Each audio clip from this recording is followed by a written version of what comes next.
Բավական ժամանակ է հայերի թիվը ամբողջ աշխարհում ասում են 10 միլիոն։ Թիվ, որը ոչ կարելի է ժխտել, ոչ էլ հաստատել։ Եթե քիչ թե շատ գրագետ մարդուն որոշակի ինֆորմացիա տան աշխարհի քարտեզը եւ թուղթogrիչ եւ թվերը գումարելով իրար միացնի, թիվը հավանաբար 10 միլիոնի էլ չհասնի, կամ մի կերպ կլորացնելով երևի հասնի 10 միլիոն։ Բայց կան մարդիկ, որոնք հայերի թիվը անընդհատ ավելացնում են, լսել եմ 12 միլիոն, 13, 15, իսկ 2-3 տարի առաջ համացանցում մի նյութ կարդացի, հեղինակը Ռուսաստանաբնակ ազգությամբ հայ սոցիոլոգ էր։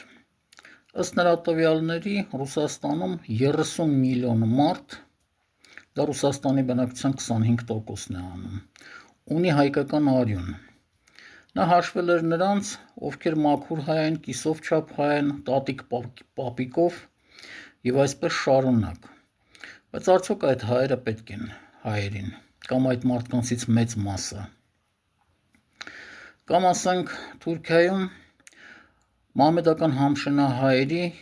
թիվը, որը մոտ 3 միլիոն է, նրանցից միայն 10%-ը ունի հայկական ինքնագիտակցություն։ Կամ կա այսպիսի մի ասացվածք. ամեն 10-րդ լեհի մեջ հայկական արյուն կա։